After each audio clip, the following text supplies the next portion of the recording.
अस्सलाम वालेकुम version reader, कैसे हैं आप सब? उम्मीद करता हूँ सब खैरियत होंगे। तो आज हम वैशी रू की दूसरी एपिसोड के साथ आपकी खिदमत में हाजिर हुए हैं। हमें उम्मीद है कि आपको ये किस्त भी पसंद आएगी। वो 6 लोग आमने सामने बैठे थे। एक तरफ एक नौजवान लड़का, फिर उसकी माँ और बाप, इसी तरह दूसरी तरफ एक लड़की, उसका भाई और उसका बाप। वो क्या बातें और किस ज़बान में बातें कर रहे थे, कोई आम इंसान तो समझने से बिल्कुल कासिर था। बाबा, मैं इसी से शादी करूंगी। जबकि सामने वाली पार्टी में मौजूद लड़का किसी और को पसंद कर बैठा था और इससे शादी करना चाहता था। देखो, अगर तुम मेरी बेटी से शादी नहीं करोगे तो तुमसे सरदारी छीन ली जाएगी। हम सारे कबीले वाले मिलकर तुम्हें जिनों की दुनिया से निकाल देंगे। इसी लड़की के बाप ने धमकी दी। निकाल दे, लेकिन जरताशा से बिल्कुल शादी नहीं करूंगा। वो भी अपनी बात पे अड़ गया। अच्छा, ऐसा क्या हो गया अचानक जो तुम इतने बागी हो रहे हो? कल तक तो इससे शादी करने में कोई मसला ना था तुम्हें। सामने बैठी लड़की के भाई ने कहा। हाँ, है वजह, और वो वजह मैं आप लोगों को बताना ज़रूरी नहीं समझता, कहते वो उठ खड़ा हुआ। मैं जानता हूँ इसका बदलने की वजह। इसे इंसानी दुनिया की लड़की से मोहब्बत बल्कि इश्क हो गया है, इस लड़की के भाई ने कहते हुए सामने पड़े गिलास को उठाया जो सुर्ख रंग के लिक्विड से भरा था। हाँ, हो गया है तो क्या करोगे? हो गया, अब क्या करूँ? वो बिल्कुल हत्थे से उखड़ गया। कल जो हरकत वो उस लड़की के साथ करने जा रहा, अगर वो दरमियान में ना आता तो इसकी इज्जत को तार तार कर देता। कल जब दानियान कॉलेज में अकेली खड़ी थी और इस पर हमला किया अफगन ने, वो तो वक्त पे इसके इरादे को भांपते वहाँ पहुँच गया और इसके सर पर रेड वाइन का गिलास दे मारा, जिसकी वजह से अन्ना की तरफ से इसका ध्यान हटा था।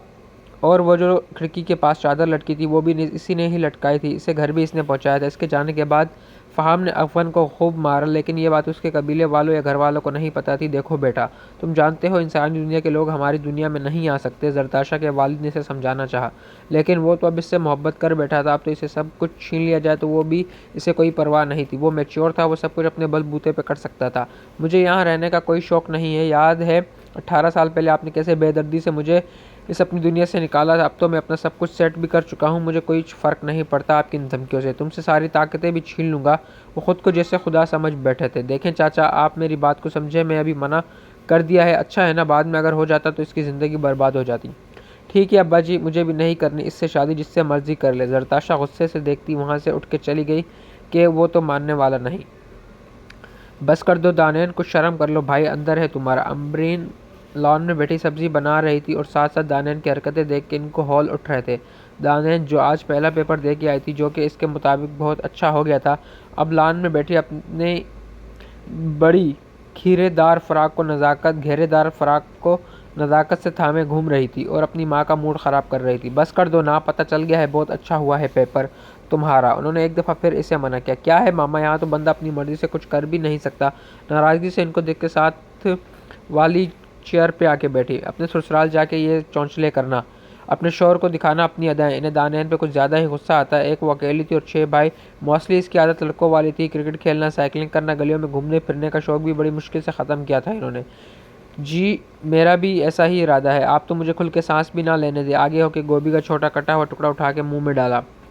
दानियान, इधर आओ। इससे पहले कि मम्मा कुछ और कहती, समी भाई ने इसे अपने टेरेस से आवाज़ दी। जी भाई आई। इसके भाई से मुख्तलिफ नामों से पुकारते रहते थे। कोई दानू, कोई दानी, कोई दाना। आसिम तो नमकदानी, मच्छरदानी कहता था। जी भाई।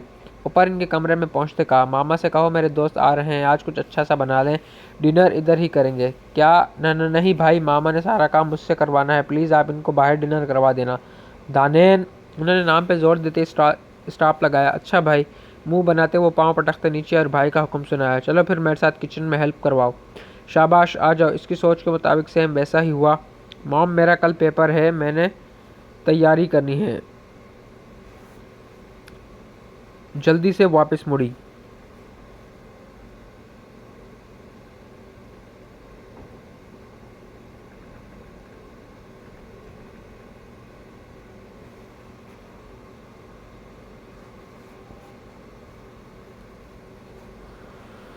रुको, जा कहाँ रही हो? पेपर जो तुमने पास होना है। घरदारी सीखो, सारी ज़िंदगी यही काम आएगी बेटा जान। और ये सब्ज़ी उठा के ले आओ। मेरा बच्चा इसे पिचकारते इसे अपने पीछे आने का कहा। बस एक दफ़ा पेपर हो जाए, अगले दिन ही चाचू के पास लाहौर चली जाऊंगी। यहाँ तो आप मुझे काम करवा करवा के कमज़ोर कर देंगी। बड़बड़ाते सब्ज़ी की बास्केट उठा के इनके पीछे चली गई।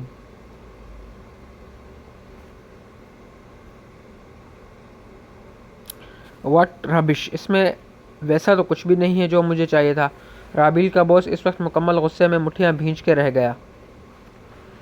ऐसा कैसे हो सकता है बास? जैसा मुझे आपने कहा था मैंने वही सब चीज़ें चुराई हैं। फिर ऐसा पता तो इससे भी कुछ नहीं था कि इन सब फाइल्स या लैपटॉप में ऐसा है क्या जो इन्हें चोरी करवाया जा रहा था। इसमें वो इन्फॉर्मेशन नहीं है। और वो रुका। ये क्या है? इसकी नज़रें लैपटॉप पे थीं। लैपटॉप में चेकिंग करते इसे एक वीडियो नज़र आई। इसने उसे प्ले किया।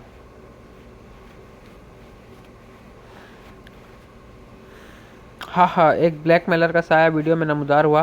तुम्हें क्या लगता है हमने कच्ची गोलियां खेली हैं? जहां तुम्हारी सोच ख़त्म होती इससे 2 कदम आगे कुर्सी लगा के डीडी बैठा है। तुम अभी बच्चे हो, इसलिए कोई पंगा लेने से पहले सोच लेना।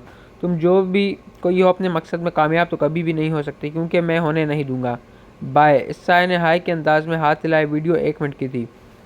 वीडियो तो ख़त्म हो गई, लेकिन देखने वाला शख्स परेशानी से अपने हाथ मरोड़ रहा था। इस दफ़ा तो वो अपना काम मुकम्मल करके ही रहेगा, चाहे इसे कुछ भी करना पड़ जाए। राबील, बात सुनो। लैपटॉप बंद करते उसने राबील को बुलाया जो सकते के आलम में खड़ी थी। जी बॉस। वो इसकी तरफ मुतवज्जे हुई। तुम्हें एक काम करना है, और बहुत राजदारी से। सबसे पहले तुम्हें मुझसे दूर रह के टच में रहना है, फिर बाकी का प्लान। इसे समझाते वो मुस्कुराया।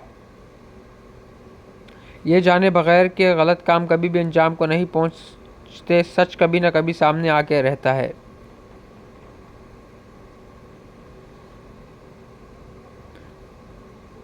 Welcome to my home mister Durrani. Sami ने डीडी को अपने घर में वेलकम करते आगे होकर गले लगाया। खुशामदीद शाहिद साहब। फिर शाहिद को मुसाफा किया। आज कितने दिन बाद वो तीनों मिल रहे थे। बिजनेस में इन तीनों की अच्छी दोस्ती थी, लेकिन डिपार्टमेंट समी का अलग था इन दोनों से। इनकी पहली मुलाकात मीटिंग में हुई और इसके बाद तो बारहा वो लोग लंच, कभी मीटिंग तो कभी कहीं भी साथ पाए जाते। आंटी कैसी हैं? शाहिद ने आगे पीछे देखते कहा। वो लोग इस घर के हर फर्द से मिल चुके थे सिवाय दानैन के। कभी इत्तफाक ही नहीं हुआ था इससे मिलने का, और शायद जब वो लोग आते थे आंटी से कहीं छुपा देती थीं।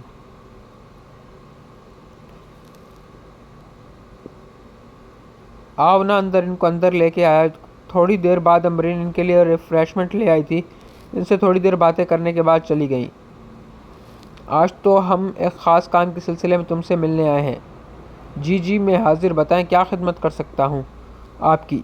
लतीफ़ सा तंज करते समी ने दोनों को देखा था। वो खिसियाना होकर हंसे। इनकी ज़्यादातर मुलाकात की वजह समी से काम ही होता था। यार आज कुछ मुख्तलिफ काम है और फैमिली से रिलेटेड। मतलब? समी ठटका। यार तलहा की ज़रूरत है हमें। अपना मदा बयान करते उसे देखा। मतलब किस लिए? मेरा मतलब एक केस है यार, बस वही सॉल्व करना है, एक दफ़ा हो जाए। कौन सा केस बताओ पहले, और बाबा से इजाज़त के बिना तो। बाकी सब की फ़िक्र तुम ना करो, बस तुमसे पूछना था कि ऐसा कर सकते हैं या नहीं। अच्छा केस तो बताओ ना।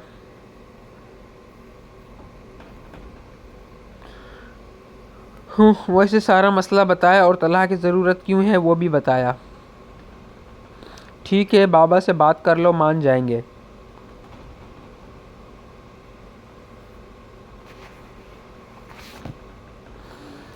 चलो खाना खाते हैं। चंद दिन बाद समी ने इन दोनों को खाने की दावत दी।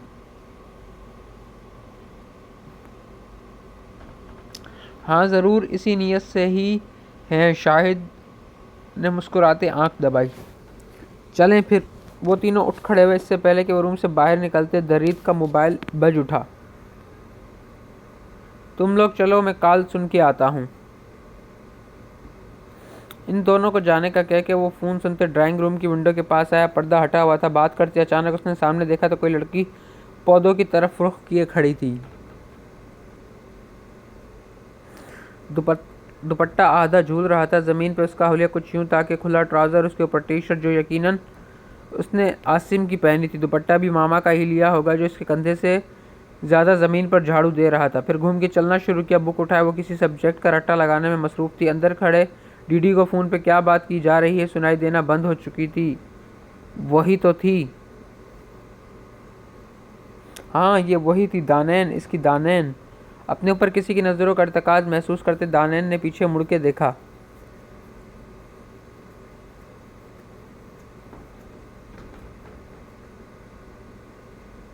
ओए रुक जाओ।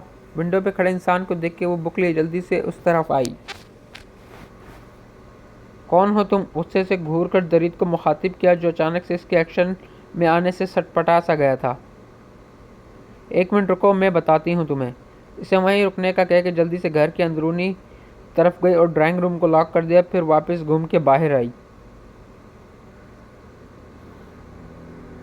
हाँ अब बताओ, कहाँ से घुसे हो? किस नीयत से आए हो? तुम तीफ हो ना, चोरी करने आए? दुपट्टा अब बी की शक्ल में इसकी दोनों कंधों पे पड़ा हुआ था। मुझे सुनाई नहीं दे रहा। दरीद इसकी हरकतें देख के चकरा रहा था, फिर इशारा करके बताया कि मुझे सुनाई नहीं दे रहा।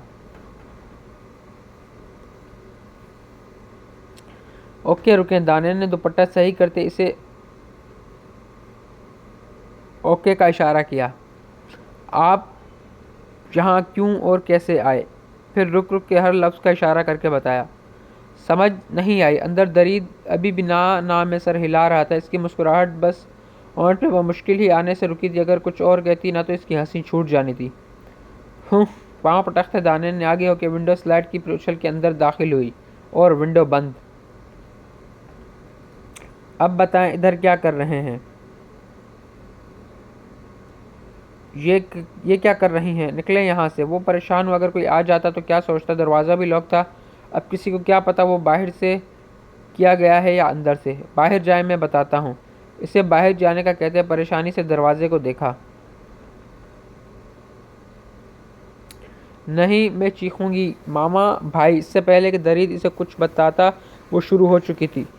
चुप। इससे पहले कि वो कुछ और बोलती, दरीद ने जल्दी से उसको खींचते मुंह पे सख्ती से हाथ जमाया। चुप। अगर एक लफ्ज़ भी और निकला ना तो खामोशी से जैसे आई थी वैसे ही चली जाए। और वो इसकी कैद में फड़फड़ा रही थी, लेकिन इतनी आसानी से इसे छोड़ने का इरादा बिल्कुल भी नहीं था इसका। अब बोलेंगी? दरीद ने हाथ जमाए सख्ती से पूछा। नहीं, नफ़ी में गर्दन हिलाते कहा। हाँ। अभी उसने ज़रा सा हाथ हटाया था कि फिर से वो चीखने लगी। खामोश। दरीद ने एक झटके से इसे छोड़ा। अब अगर एक लफ्ज़ भी निकला ना तो मुझसे बुरा कोई नहीं होगा। गुस्से से उसे देखते बावर करवाया। अचानक से इसके बदलते रवैये को देख के वो सहम सी गई। साकित खड़ी दानी को बाजू से पकड़ते खिड़की के पास लाया और बाहर जाने का इशारा किया। दानी इसे गुस्से से घूरते बाहर चली गई। घर हमारा और निकाल भी मुझे ही रहे हैं। दरवाज़ा नहीं खोलूंगी बाहर से। इसे धमकाते स्लाइड जोर से बंद की, ये सोचे बिना कि दरवाज़ा अंदर की तरफ से बिना चाबी के भी खुल जाता है। दरीद नफ़ी में सर हिलाता दरवाज़ा खोल के बाहर आया। भूख तो इसकी वैसे ही मर चुकी थी। समी और शाहिद को बिना बताए ही वो घर से निकल आया।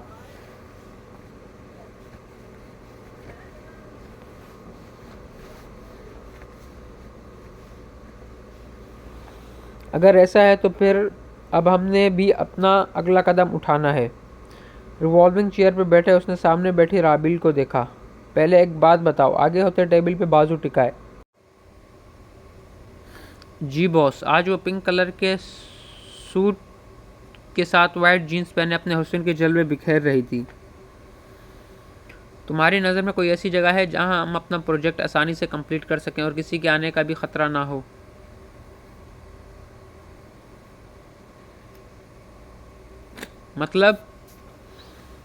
मतलब ये कि हम लोग जिन फाइल्स को चोरी कर रहे हैं इस पर तजुर्बे करना भी तो लाजमी है ना मेरी जान। ऐसे तो हमें ये लगेगा कि आया इन्हें आगे कितने में और कैसे बेच सकते हैं। ऐसे नुकसान इसे तफसील समझाते वो पीछे हुआ। ऐसा है तो आप मेरे घर के बेसमेंट में ये सब कर लें। ऐसे हम लोग आसानी से अपना काम भी कर लेंगे और किसी को कोई शक भी नहीं होगा। लेकिन तुम्हारी फैमिली? वो सब कौन सा यहाँ है? डैड वैसे भी कम ही टिकते हैं और माम आजकल भाई के पास अमेरिका होते हैं। अगले चंद माह तक इनके आने का कोई नामो निशान नहीं है। सही हो गया। बस हमें एक इंजीनियर चाहिए और डॉक्टर्स। और तुम भी कल से जाओ लगो अपने काम में। हमें इस दरीद पे भी नज़र रखनी है। ठीक है सर, मैं अपनी तैयारी मुकम्मल कर चुकी हूँ।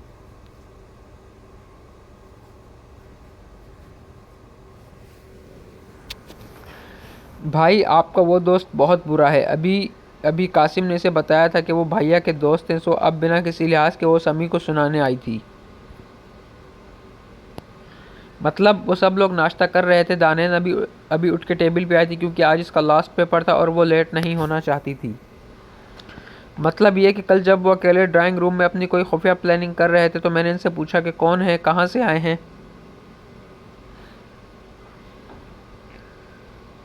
दानियाल नाश्ता कर लो। मामा ने इसे दांत पीसते रोकना चाहा था। इसकी आधी बात सुन के ही इनको अंदाज़ा हो गया था अब इसने कुछ ऐसा कहना है जो भाई और बाप के सामने इनको शर्मिंदा करवा देता। मामा बोलने देना। वापस इनको घूरते अपनी बात जारी रखी जबकि उस्मान अपनी बीवी को देख के मुस्कुराए। हाँ तो जब मैंने पूछा इनसे नवाला लेते रुकी तो पहले तो कहा चुप करो, फिर मैंने कहा कि मैं सबको चीख के बुला लूँगी, फिर जल्दी से सच बता दिया। कहने लगे तुम्हें किडनैप करने आए हूँ। बड़ी सफाई से झूठ बोलते वो सबको हैरान कर गई। फिर सबको देखा जो इसे हैरानी से देख रहे थे। ऐसे क्या देख रहे हैं, मैं झूठ बोल रही हूँ क्या? मासूम सी शक्ल बनाते मुंह बसोरा। क्या वाकई उसने ऐसा कहा? समी तो मुंह खोले इसे देख रहा था। लो कहा है तो आपको बता रही हूँ। दर हकीकत रात सोने से पहले इसे ख्याल आया कि उसने भाई के दोस्त से काफ़ी हद तक बदतमीज़ी कर दी है। अब अगर वो भाई को बता देंगे तो इसकी तो शामत आ जानी है, तो इसके दिमाग के मुताबिक सोचते इसी पे इल्ज़ाम लगा दिया। मैं पूछूंगा इससे। समूह ने अब उसे घूरा। नहीं, इसे फंदा लगा। ये पानी पी लो। पास बैठे हाजिक ने इसके गिलास में पानी सामने किया जिसे उठा के जल्दी से दानियाल ने होठों से लगाया। नहीं पूछना भाई, कल कहा था मुझे अभी ले जाएगा, फिर क्या करेंगे आप? गड़बड़ाते वजाहत दी। अच्छा ठीक है, नहीं पूछूंगा, जल्दी से नाश्ता करो। इसे समझ आ गई थी इसने ही कोई पंगा लिया होगा, अब बचने के लिए नाटक किया जा रहा है। कहाँ फंस गई हूँ। नाश्ता ख़त्म करके उठी।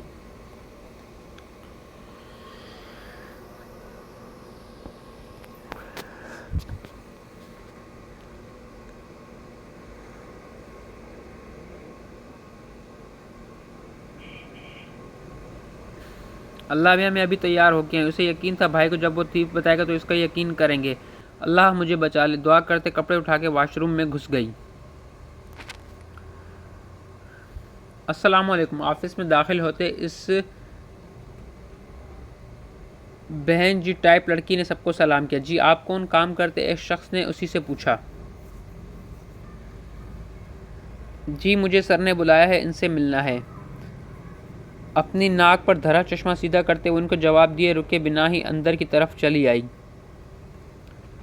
सर में आई कम इन? दरवाज़ा नॉक करते पूछा। यस, अंदर से एक मर्दाना भारी आवाज़ आई। फिर दरवाज़ा खोल के अंदर दाखिल होते उस वजूद ने ताहिराना निगाह चारों तरफ दौड़ाई।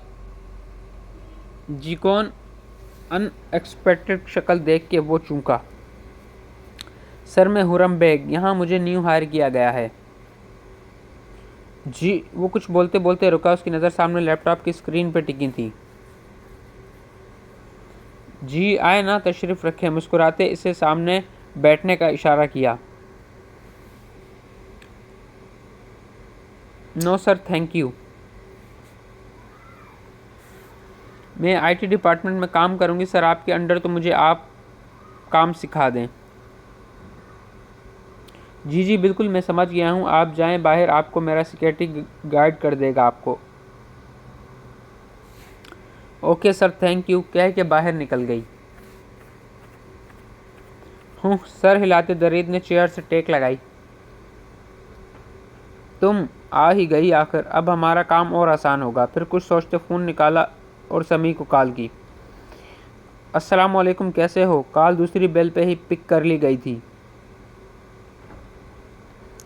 वालेकुम अस्सलाम, मैं फिट, तुम सुनाओ? मैं भी ठीक हूँ। कब भेज रहे हो तलहा को? बस 2 दिन में दानियाल के पेपर हो जाएं, इसके बाद शायद इन दोनों ने भी आना है लाहौर। तो ओके, आज तो इसका दिन ही अच्छा था जो इतनी अच्छी अच्छी न्यूज़ सुनने को मिल रही थी। ठीक है, ख्याल रखना। अल्लाह हाफिज़।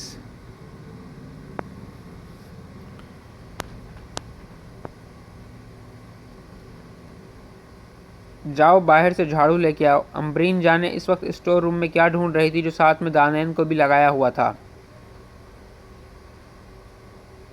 मामा कभी तो आराम से बैठ जाया करें। जो कहा है वो करो, बातें ना बनाओ। सर उठा के उसे घूरा। अच्छा जा रही हूँ, मुंह बनाते बाहर आई।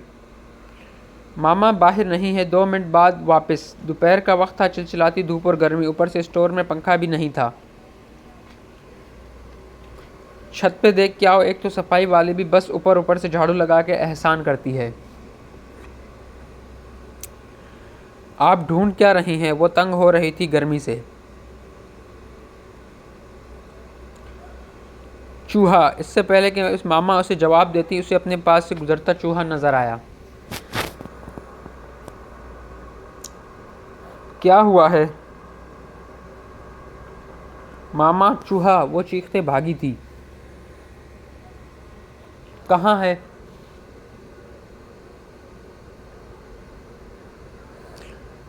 नाच क्यों रही हो? कुछ नहीं खाता। नहीं कि बच्ची जरा लिहाज नहीं है, वो अभी तक नाच रही थी। जाओ ऊपर से झाड़ू लेके आओ। अगले ही लम्हे दानैन स्टोर से गायब थी। हमें उम्मीद है कि आपको ये किस्त पसंद आई होगी।